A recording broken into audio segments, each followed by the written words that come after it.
इनेलो प्रमुख ओम प्रकाश चौटाला की देश में तीसरे मोर्चे के गठन की योजना भले ही अभी साकार रूप नहीं ले सकी, लेकिन उनके छोटे बेटे इनेलो महासचिव अभय सिंह चौटाला ने प्रदेश में ऐसे मोर्चे के गठन की प्रक्रिया शुरू कर दी है। इस राज्य स्तरीय मोर्चे को लेकर पूर्व केंद्रीय मंत्री और बीजेपी नेता वीरेंद्र सिंह पर सबकी नजर है। अभय चौटाला इस मोर्चे को बीजेपी जेजेपी गठबंधन के विकल्प के रूप में देखते हैं। अभय सिंह चौटाला की परिकल्पना वाले इस मोर्चे में हरियाणा के वो तमाम नेता शामिल हो सकते हैं जो फिलहाल अपने अपने राजनीतिक दलों से अलग थलग पड़े हैं। इसमें कई पूर्व मंत्री और पूर्व विधायक भी शामिल हैं। हरियाणा विधानसभा में विपक्ष के नेता रह चुके अभय सिंह चौटाला पिछले कई दिनों से प्रदेश में तीसरे मोर्चे के गठन के तार बुन रहे हैं। इसके लिए वो कभी चंडीगढ़ तो कभी गुरुग्राम, सिरसा और दिल्ली में उन नेताओं से मुलाकात कर रहे हैं जिनके सहयोग से तीसरा मोर्चा खड़ा किया जाना है।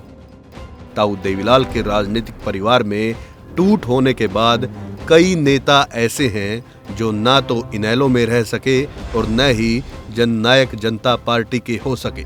बीजेपी और कांग्रेस में भी इन नेताओं को उनके राजनीतिक कद के हिसाब से सम्मान नहीं मिला। अभय सिंह चौटाला को लग रहा है कि प्रदेश में कांग्रेस बिखराव का शिकार है। उसमें कार्यकर्ता कम और नेताओं की भरमार ज्यादा है। दूसरे दलों से जाने वाले किसी नेता को कांग्रेस में उसके कद के हिसाब से भाव नहीं मिल सकता। लिहाजा तीसरे मोर्चे के रूप में ये नेता प्रदेश में अपना राजनीतिक वजूद दिखाते हुए गठबंधन की सरकार के समक्ष विकल्प खड़ा करना चाहते हैं। बताया जाता है कि इस कड़ी में अभय सिंह चौटाला की पूर्व केंद्रीय मंत्री चौधरी वीरेंद्र सिंह के साथ कई बार बातचीत हो चुकी है। वीरेंद्र सिंह को कांग्रेस में भाव नहीं मिला तो वो बीजेपी में चले गए। वहां से उनका मोह छूट रहा है। पहले इनेलो और अब बीजेपी छोड़ चुके पूर्व मुख्य संसदीय सचिव रामपाल माजरा से भी अभय सिंह चौटाला की कई दौर की बातचीत हो चुकी है। अभय सिंह के एजेंडे में पूर्व वित्त मंत्री प्रोफेसर संपत सिंह, पूर्व मंत्री चौधरी निर्मल सिंह, मराठा वीरेंद्र वर्मा, पूर्व मंत्री कैलाश शर्मा और दक्षिण हरियाणा के करीब 1 दर्जन पूर्व मंत्रियों, पूर्व सांसदों और पूर्व विधायकों से मुलाकात प्रस्तावित है ताकि तीसरे मोर्चे के गठन की प्रक्रिया को तेजी से आगे बढ़ाया जा सके। कुछ निर्दलीय और कुछ असंतुष्ट विधायकों से भी अभय सिंह चौटाला की बातचीत चल रही है। कांग्रेस, बीजेपी और जेजेपी के ऐसे नेताओं से भी अभय सिंह चौटाला संपर्क साधने में लगे हैं जो वहां असंतुष्ट है या जिन्हें पार्टी में अपने कद के हिसाब से भाव नहीं मिल रहा है।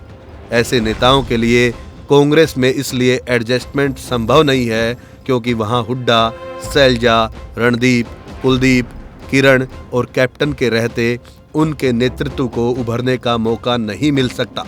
वीरेंद्र सिंह, संपत सिंह और निर्मल सिंह सरीखे कद्दावर नेता किसी दूसरे दल में अन्य नेताओं के नीचे काम करने को तैयार नहीं हो सकते। लिहाजा इन सभी नेताओं के सामने तीसरे मोर्चे का गठन करते हुए आगे बढ़ने का प्रस्ताव रखा गया है। बताया जा रहा है कि अधिकतर नेता इससे सहमत हैं। उम्मीद की जा रही है कि अगले 1 से 2 महीने के भीतर तीसरे मोर्चे के गठन की परिकल्पना को धरातल पर उतार लिया जाएगा, जिसके बाद मोर्चे का नामकरण होगा और पूरे प्रदेश में जन यात्राएं निकाली जाएंगी। देश के पूर्व उप प्रधानमंत्री और पूर्व मुख्यमंत्री स्वर्गीय चौधरी देवीलाल ने भी 1987 में तमाम उपेक्षित राजनेताओं को अपने साथ जोड़कर तीसरे मोर्चे जैसा बड़ा गठबंधन तैयार किया था। देवीलाल की ओर से तैयार किए गए इस गठजोड़ में हर राजनीतिक दल के नेता शामिल हुए। इस मोर्चे को जनता में पूरा भरोसा मिला। अभय सिंह चौटाला के प्रयासों से बनने वाले मोर्चे ने प्रदेश में घूमने के लिए बड़ा मुद्दा भी तैयार कर लिया है। हरियाणा सरकार ने हाल ही में भूमि अधिग्रहण कानून तैयार किया है, जिसमें प्रावधान है कि कोई भी जिला उपायुक्त 48 घंटे के नोटिस पर किसी भी व्यक्ति की जमीन अधिग्रहित कर सकता है। पहले ऐसी जमीन के अधिग्रहण के लिए 70% लोगों की सहमति जरूरी होती थी। अब यह प्रावधान खत्म हो चुका है।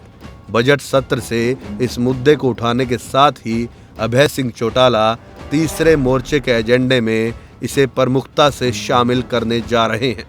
अब देखना होगा कि अभय चौटाला का ये तीसरा मोर्चा धरातल पर कब तक आता है। Bureau report, living India news, Haryana.